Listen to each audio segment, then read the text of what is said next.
ग्राम नगला खुर्द है, तहसील हरिद्वार और ब्लॉक बहादुराबाद, और हमारी प्रधानी का नाम है रेशमा। मैं प्रतिनिधि हूँ। मैं काम देखता हूँ, और यही चीज है कि मेरा सिर्फ पहले से यही रहा है कि भाई लोगों का विकास हो, और हमारे गांव में जो लाभ आ रहा है सरकार हम दे रही है, हम उन तक पहुंचाने का काम। चावल आंगनबाड़ी पूरा दे रहे हैं? नहीं दे रहे जी, कोई पूरा नहीं दे रहे हैं। तो सर आप कोई गौर नहीं किया? मैंने कहा जी, मेरी बात कोई सुनता नहीं। अगर मैं कहता हूँ तो फिर वो कहती है कि लेडीज है कि हम आपको कोई आरोप लगा देंगे, ऐसा कहती है जी। मैंने अधिकारी से कहा, अधिकारी ने कहा जी हम रोज आएंगे, हम देखेंगे। कोई नहीं आया जी।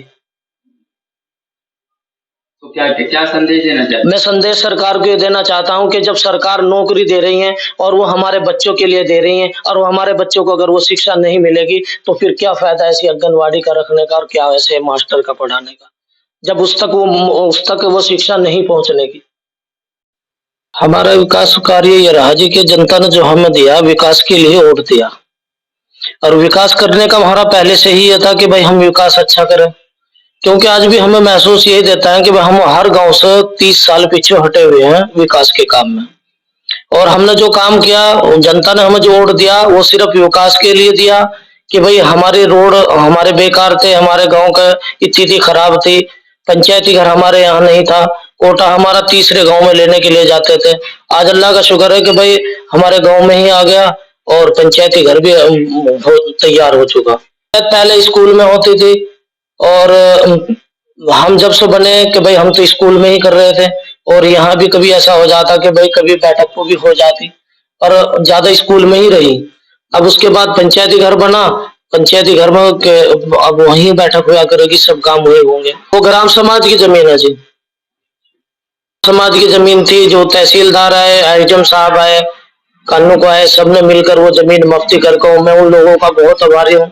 मैं उनका धन्यवाद करता हूँ कि उन्होंने हमारी इतनी मदद करी कि भाई हमारे गांव में है नहीं था, और हमारे उसके लिए उन्होंने बेचारों ने बहुत सोचकर और हम मुफ्ती कर तब उसके बाद हमारा पंचायती घर का निर्माण कराया। हमारे यहाँ मैंने नाला बनवाया, सड़कें नहीं थी। एक सड़कें तो ऐसी थी कि वो कभी बेचारे में परेशान थे, गारे में बहुत शुगर के बीमार थे, उसी में गिर जाया करते थे, लेकिन अल्लाह का शुक्र है कि वो सबसे पहले उसी की सड़क बनाई, और वो बेचारा अपने घर पे गाड़ी भी आराम से लेके जा रहा, और सब काम अच्छे हो रहे हैं।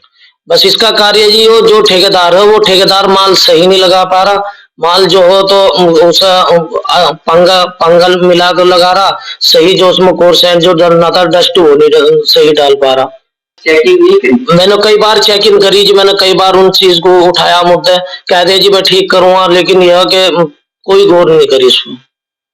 अगर कोई जी ज्यादा उसमें नहीं सर, मैं तो उस चीज को एससी साहब को भी फोन करा, एक्शन को भी करा, और जीआई को भी मैंने फोन करा। मैंने इसीलिए कहा कि भाई माल अगर अच्छा होगा तो तमाम बिरादरी के लोग यहाँ को जाएंगे, रास्ता काफी दिन चलेगा। अगर माल अच्छा नहीं डलने का तो फिर उसका लाभ ही क्या होगा।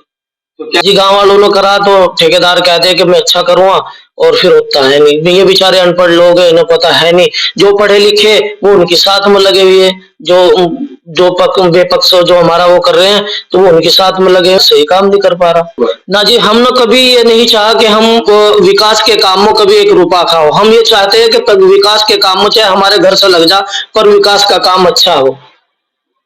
हम ये नहीं चाहता कि हम इस चीज पर कोई गौर करें। हम तो ये चाहते हैं कि हमारे पास से भी, हमारी जेब से लग कर भी रास्ता हमारा अच्छा बन जा, और आने वाले मेहमानों का स्वागत अच्छा हो जाए कि भाई रास्ता अच्छा बना। आप ये सड़क किस तरह से था? ये पास होकर आई थी जी। खुद गए थे आप? हाँ मैं भी गया जी कई बार। इसके लेटर भी अपना लिख कर दिया, बल्कि दूसरे गांव के प्रधान का भी लेटर दिया, तीसरे गांव का भी लेटर लिख कर हमने दिया कि भाई काम हमारा अच्छा हो जाए। और हम यही चाहते हैं कि भाई हमारा जो काम चल रहा है ये बढ़िया हो जाए, और हमारे रास्ते अच्छे हो जाए। अच्छा संदेश देना चाहता हूँ कि मेरे यहाँ जो आदमी ऐसा करने वाला है, मैं उसे 1 मिनट भी ऐसा काम करने नहीं देने का। और जब भी मुझे ऐसा पता चलेगा कि ये हालात में ऐसा चल रहा, मैं तुरंत प्रशासन को उसकी खबर दूंगा। जो आदमी इस महंग का काम करता है मेरे यहाँ, अगर कोई गलत काम करेगा तो मैं तुरंत प्रशासन को उस चीज का, मेरे यहाँ कोई बख्शा नहीं जाने का। शिक्षा के लिए हमारा गांव सबसे पीछे है, क्योंकि हमारे यहाँ 5वीं तक का स्कूल था, और हमारे बच्चे जो हो, हमारे यहाँ जो मास्टर हो सही वो भी पढ़ाने के लिए नहीं आते। आंगनवाड़ी जो हो एक रुड़की रहती है, नौकरी सरकार की ले रही है पर हमारे बच्चों को कोई ध्यान नहीं है, कुछ नहीं है। सब आंगनवाड़ी जो आती है कोई जरा सा ध्यान नहीं है, सब माल जो मिल रहा आधा दे रहे आधा खा रहे, कोई जरा सी भी ध्यान नहीं है इस चीज। वो पढ़ाई के हक में तो हमारे यहाँ ध्यान नहीं। आज भी हम 30 साल पीछे, हमारे बच्चे अनपढ़ रह गए, हम तो रह ही गए पर हम नहीं दिख रहा कि हमारे बच्चे भी अनपढ़ होंगे। हम सोच रहे कि हमारे यहाँ 5वीं तक स्कूल हो के 8वीं तक के स्कूल हो जा। प्रशासन जब से डबल इंजन की सरकार आई है हमें बहुत लाभ मिला, उन्हीं ने हमारी मदद कर रहे। हमारे विधायक साहब है और हमारे एमपी साहब रहे, सांसद साहब, इन्हीं ने भी हमारी बहुत इस चीज में वो करी। और शिक्षा अधिकारी भी हमारे इस चीज में बेचारे बड़ी वो कर रहे हैं, हमारी मदद कर रहे हैं। हम सोच रहे हैं कि हमारे बच्चे ना पढ़ रहे हो, हम 8वीं तक की जो ग्राम समाज की जमीन है जिन लोगों ने कब्जा कर रखा है उनसे मुक्ति कराए। उसके लिए कोई जगह का भी वो नहीं हुआ जी। जो जिनके पास ग्राम समाज की जमीन है उस पर मुकदमा कर रखा है उन आईडीएम साहब ने और तहसीलदार ने, तो उसमें अब तक खाली कराने का कोई आदेश नहीं दिया। रहे हैं किसी बात के मारे कि भाई ये जगह खाली हो जा और हम इसमें स्कूल की वो कर ले। हमारे पूरे गांव में यही चीज है कि लोग बाग ये चाह रहे कि हमारे बच्चों को 8वीं तक के, हम तीसरे गांव में यहाँ से 4-5 किलोमीटर हमारे बच्चे जाते हैं तो दिक्कतें होती है। लड़के तो चले जाएंगे पर लड़कियों को बेचारे को बहुत दिक्कतें होगी।